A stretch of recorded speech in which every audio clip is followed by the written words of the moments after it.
Okay, so in this video ay tuturo ko sa inyo kung paano nga ba mag-share ng V380 CCTV sa ibang account step by step gamit lang ang V380 app, Pranwell, or V380.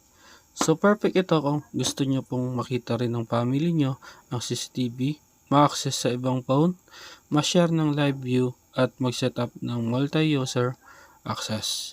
Madali lang po ito natin gawin at no need to reset na po ito. So kung makikita nyo po yung gamit ko pong app is yung Pranwell. Okay lang naman po kahit ano po dyan. Yung Pranwell, V380 at saka V380 Pro. So ito po yung app ko po. Ipapakita ko po sa inyo na naka-online na po siya. Yan. May viewing na po siya. Okay na po siya. So yung gagawin lang po natin dito is i-share po natin itong CCTV na to sa ibang account. Okay? So let's go. So unang-una ay gagawa po tayo ng account na kung saan po natin i-share yung CCTV natin. Okay, madali lang naman po gumawa ng account. Okay, magre-register lang po kayo sa app na to. Okay, kahit anong app po yung gagamitin natin. From Pranwell to V380 Pro, V380 to Pranwell, or kahit saan po yan. Okay, so ngayon yung ginamit ko is V380 Pro. Gumawa na po ako ng account dyan. Dyan po natin ilalagay yung CCTV natin. Diyan po natin i-share po yung CCTV natin. Okay?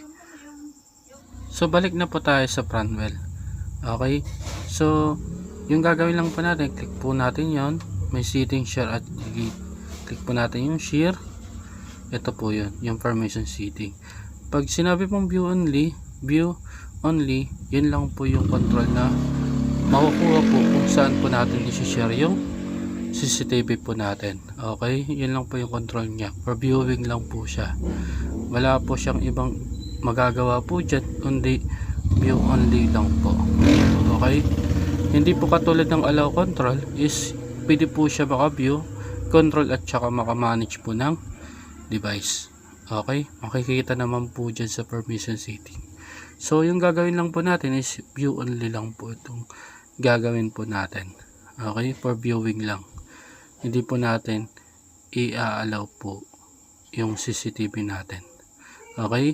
So, view only, i-confirm lang po natin. Yun. Ito po yung lalabas.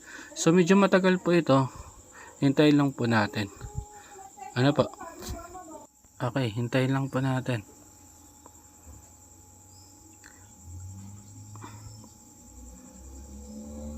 Tagal pala nito talaga. Ayun. So, ito na po yung lalabas. Okay. So, hintayin lang po natin. Kasi bago lang din to eh. Ngayon lang po din po ako mag-share ng CCTV sa other account. Okay. So, hintayin lang po natin to. Ayan, lumabas na po siya. I-close lang po natin siya. So, dito po natin ilalagay yung mobile number, email, or account ng kung saan po natin i-share yung device po natin. So, pulik tayo sa V380 Pro. Kung ano pong ginamit nating email dito sa V380 Pro, yun po yung ilalagay po natin dun sa hinihinging account po. Katulad nito, ito po yung account na yon. Okay, yung email na yon. Ilalagay po natin yan dyan. Okay. So, ilalagay po natin yan. Yan po yung email niya. Tapos, i-add po natin po yan. Yan. So, added successfully. Tapos, i-click po natin yung invite. Invite lang po natin yon. Nag-successfully sharing na po yan. Pagdating po dito sa V380 Pro, may lalabas po dyan. Yan. I-accept lang po natin yan. At lalabas na po yung CCTV na yan. Ayun. So, simple lang po yun. Lumabas na po agad yung CCTV galing sa Pranwell app po natin. Pero for viewing lang po ito.